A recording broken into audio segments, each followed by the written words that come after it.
Hello friends, എല്ലാവർക്കും നമസ്കാരം. ഇന്ന് നമ്മൾ കേന്ദ്ര വിവരാവകാശ കമ്മീഷൻ, സംസ്ഥാന വിവരാവകാശ കമ്മീഷൻ എന്നിവയെക്കുറിച്ചാണ് നോക്കാൻ പോകുന്നത്. അതിനു മുൻപ് 2005 വിവരാവകാശ നിയമപ്രകാരം പൗരന് ലഭിക്കുന്ന വിവരങ്ങൾ എന്തെന്ന് നോക്കാം.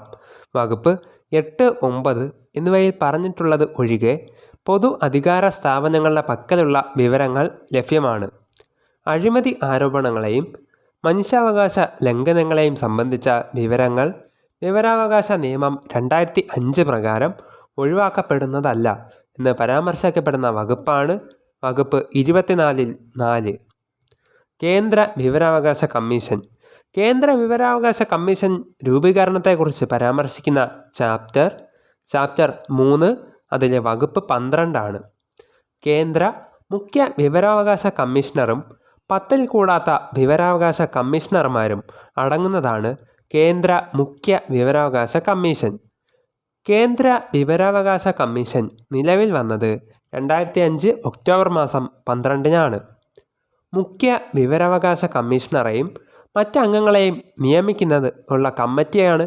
അതിൽ പ്രധാനമന്ത്രിയാണ് അധ്യക്ഷനായിട്ടുള്ളതും ലോക്സഭ പ്രതിപക്ഷ നേതാവ്, പ്രധാനമന്ത്രി നാമനിർദ്ദേശം ചെയ്യുന്ന ഒരു ക്യാബിനറ്റ് മന്ത്രിയുമാണ് അംഗങ്ങളായിട്ടുള്ളത്. കേന്ദ്ര വിവരാവകാശ കമ്മീഷൻ്റെ ആസ്ഥാനം ന്യൂഡൽഹിയിലെ CAG ഭവനാണ്. CIC ഭവൻ, ഡൽഹി. മുൻപ് അതിൻ്റെ ആസ്ഥാനം ആഗസ്റ്റ് ക്രാന്തി ഭവനായിരുന്നു.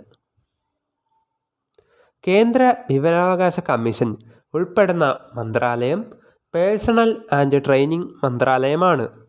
കേന്ദ്ര മുഖ്യ വിവരാവകാശ കമ്മീഷണറെയും മറ്റ് കമ്മീഷണർമാരെയും നിയമിക്കുന്നതും നീക്കം ചെയ്യുന്നതും പ്രസിഡൻ്റാണ്. കേന്ദ്ര മുഖ്യ വിവരാവകാശ കമ്മീഷണറും കമ്മീഷണർമാരെയും സത്യപ്രതിജ്ഞ ചെയ്യുന്നതും പ്രസിഡന്റിന് മുൻപാകെയാണ്. കേന്ദ്ര മുഖ്യ വിവരാവകാശ കമ്മീഷണറും കമ്മീഷണർമാരും രാജിക്കത്ത് സമർപ്പിക്കുന്നത് പ്രസിഡന്റിനാണ്. മുഖ്യ വിവരാവകാശ കമ്മീഷണറും മറ്റ് കമ്മീഷണർമാരും പൊതുരംഗത്ത് പരിചയസമ്പത്തുള്ളവരും നിയമം, ശാസ്ത്രം, സാങ്കേതിക വിദ്യ, സാമൂഹ്യ സേവനം, മാനേജ്മെൻറ്റ്, പത്രപ്രവർത്തനം, മാസ് മീഡിയ, ഭരണനിർവഹണം എന്നീ മേഖലകളിൽ പരിജ്ഞാനം ഉള്ളവരും ആയിരിക്കണം. മുഖ്യ വിവരാവകാശ കമ്മീഷണറും മറ്റ് കമ്മീഷണർമാരും ഒരു നിയമ നിർമ്മാണ സഭകളിലും അംഗമായിരിക്കാൻ പാടില്ല. മാത്രമല്ല, യാതൊരു രാഷ്ട്രീയ പാർട്ടിയുടെയും പദവി വഹിക്കാനോ വ്യക്തിയോ മറ്റ് ബിസിനസ് നടത്തുന്ന വ്യക്തിയോ ആകരുത് എന്നുമുണ്ട്. കേന്ദ്ര മുഖ്യ വിവരാവകാശ കമ്മീഷണറായ ആദ്യ വനിത ദീപക് സന്ധു ആണ്. കേന്ദ്ര മുഖ്യ വിവരാവകാശ കമ്മീഷണറായ രണ്ടാമത്തെ വനിത സുഷമ സിംഗ്. കേന്ദ്ര മുഖ്യ വിവരാവകാശ കമ്മീഷണറായ ആദ്യ വ്യക്തി വജാഹത്ത് ഹബീബുള്ള. കേന്ദ്ര മുഖ്യ വിവരാവകാശ കമ്മീഷണറായ രണ്ടാമത്തെ വ്യക്തി AN തിവാരിയാണ്. നിലവിലെ കേന്ദ്ര മുഖ്യ വിവരാവകാശ കമ്മീഷണറായിട്ട് ഹീരാലാൽ സമരിയ ആണ്. 12ാമത്തെ വ്യക്തിയാണ് അദ്ദേഹം. വിവരാവകാശ കമ്മീഷൻ നേരിട്ട് പരാതി സ്വീകരിക്കുന്ന സന്ദർഭങ്ങളാണ് അപേക്ഷ സ്വീകരിക്കാതിരിക്കുമ്പോൾ, നിശ്ചിത സമയപരിധിക്കുള്ളിൽ അപേക്ഷ തീർപ്പാക്കാതിരിക്കുമ്പോൾ, നിയമാനുസൃതമല്ലാത്ത രീതിയിൽ ഫീസ് ആവശ്യപ്പെടുമ്പോൾ ഒക്കെയാണ്. അടുത്തതായിട്ട് കേരള സംസ്ഥാന വിവരാവകാശ കമ്മീഷനെക്കുറിച്ച് നോക്കുമ്പോൾ, സംസ്ഥാന വിവരാവകാശ കമ്മീഷൻ രൂപീകരണത്തെക്കുറിച്ച് പരാമർശിക്കുന്ന ചാപ്റ്റർ 4 ആണ്. അതിൻ്റെ വകുപ്പ് 15. കേരള സംസ്ഥാന വിവരാവകാശ കമ്മീഷൻ നിലവിൽ വരാൻ കാരണമായിട്ടുള്ള നിയമം വിവരാവകാശ നിയമം 2005. കേരള സംസ്ഥാന വിവരാവകാശ കമ്മീഷൻ നിലവിൽ വന്നത് 2005 ഡിസംബർ മാസം 19-ാം തീയതി. സംസ്ഥാന വിവരാവകാശ കമ്മീഷൻ്റെ ആസ്ഥാനം തിരുവനന്തപുരം. സംസ്ഥാന മുഖ്യ വിവരാവകാശ കമ്മീഷണറും 10-ൽ കൂടാത്ത സംസ്ഥാന വിവരാവകാശ കമ്മീഷണർമാരും ഉൾപ്പെടുന്നതാണ് സംസ്ഥാന വിവരാവകാശ കമ്മീഷൻ.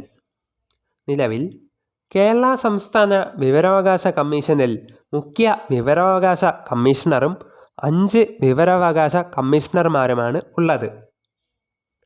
സംസ്ഥാന മുഖ്യ വിവരാവകാശ കമ്മീഷണറെയും അംഗങ്ങളെയും നിയമിക്കുന്നത് ഗവർണറാണ്. സംസ്ഥാന വിവരാവകാശ കമ്മീഷനെയും നിയമിക്കുന്ന കമ്മിറ്റിയിലെ അംഗങ്ങളാണ് മുഖ്യമന്ത്രിയാണ് അതിൻ്റെ അധ്യക്ഷനായിട്ട്.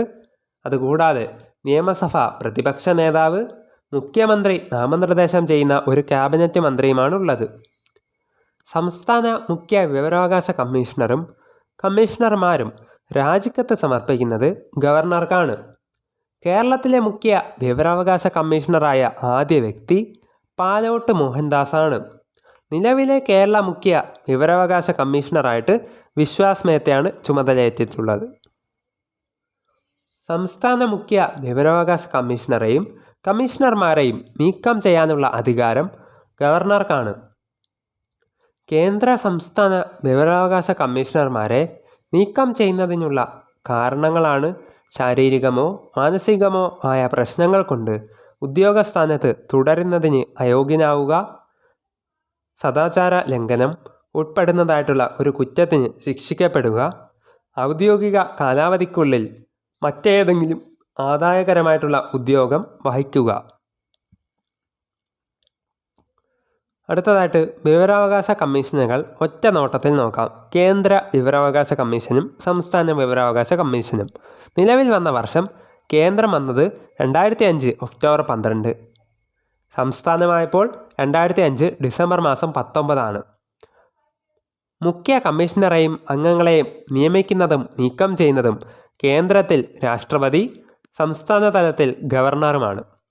മുഖ്യ കമ്മീഷണറും അംഗങ്ങളും രാജിക്കത്ത് സമർപ്പിക്കുന്നത് കേന്ദ്രത്തിൽ രാഷ്ട്രപതിക്കും സംസ്ഥാന തലത്തിൽ ഗവർണർക്കാണ്. ചീഫ് ഉൾപ്പെടെയുള്ള അംഗസംഖ്യ കേന്ദ്ര വിവരാവകാശ കമ്മീഷനിൽ 11 പേരാണ് പരമാവധി, സംസ്ഥാനത്തിലും 11 പേർ.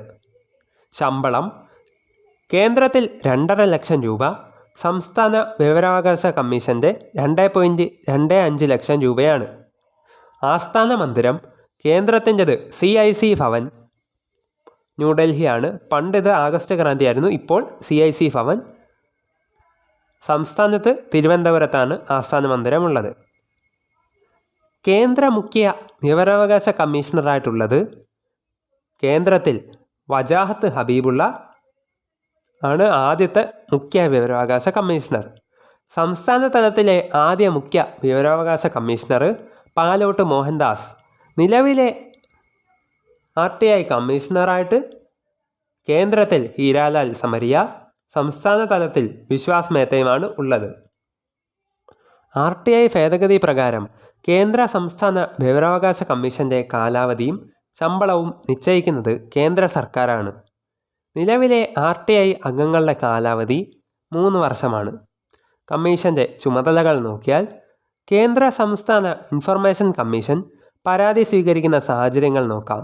ഒരു പബ്ലിക് ഇൻഫർമേഷൻ ഓഫീസറെ നിയമിച്ചിട്ടില്ല എന്ന സാഹചര്യത്തിൽ അപേക്ഷ നൽകാൻ സാധിക്കാത്തപ്പോൾ, യുക്തിരഹിതമായിട്ടുള്ള ഫീസ് ഈടാക്കുമ്പോൾ, ഈ നിയമപ്രകാരമുള്ള സമയപരിധിക്കുള്ളിൽ അപേക്ഷയ്ക്ക് മറുപടി നൽകിയിട്ടില്ലാത്തപ്പോൾ, അപൂർണമായോ തെറ്റിദ്ധരിപ്പിക്കുന്നതോ തെറ്റായതോ ആയ വിവരങ്ങൾ അപേക്ഷകന് മറുപടിയായിട്ട് ലഭിക്കുന്ന സാഹചര്യത്തിലും, പബ്ലിക് ഇൻഫർമേഷൻ ഓഫീസർ അപേക്ഷയ്ക്കോ അപ്പീലോ സ്വീകരിക്കുന്ന സാഹചര്യത്തിലും ഒക്കെയാണ്.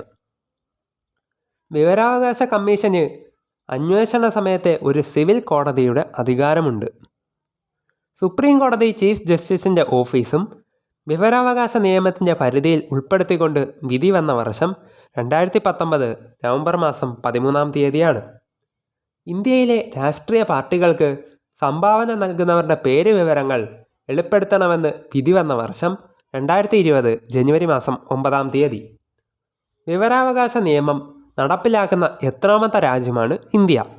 55. ഇന്ത്യയിൽ വിവരാവകാശത്തിന് സ്വാധീനം ചെലുത്തിയ പ്രധാനപ്പെട്ട ഒരു കേസാണ് Raj Narayanan versus state of UP case, വർഷം 1975. സോ ഫ്രണ്ട്സ്, ഇതോടുകൂടി കേന്ദ്ര വിവരാവകാശ കമ്മീഷൻ അതേപോലെ സംസ്ഥാന വിവരാവകാശ കമ്മീഷൻ എന്ന ഈ ഒരു ചെറിയ ടോപ്പിക് ഇവിടെ പൂർണ്ണമാകുന്നു. നിങ്ങൾക്ക് ഈ വീഡിയോ ഇഷ്ടപ്പെട്ടെങ്കിൽ ലൈക്ക് ചെയ്യാനും കൂടാതെ നിങ്ങളുടെ സുഹൃത്തുക്കൾക്കായിട്ട് ഷെയർ ചെയ്ത് കൊടുക്കുവാനും, ഇതുവരെയും ചാനൽ സബ്സ്ക്രൈബ് ചെയ്യാത്ത കൂട്ടുകാർ ഇതേപോലുള്ള ഇമ്പോർട്ടൻറ്റ് വീഡിയോസിനായിട്ടും PSC ക്ലാസ്സുകൾക്കായിട്ടും ഇപ്പോൾ തന്നെ സബ്സ്ക്രൈബ് ചെയ്ത് ബെൽ ബട്ടൺ കൂടി എനേബിൾ ചെയ്ത് വയ്ക്കുക. കൂടുതൽ വീഡിയോസ് ഉടൻ വരുന്നതായിരിക്കും. ഏവർക്കും നന്ദി, നമസ്കാരം.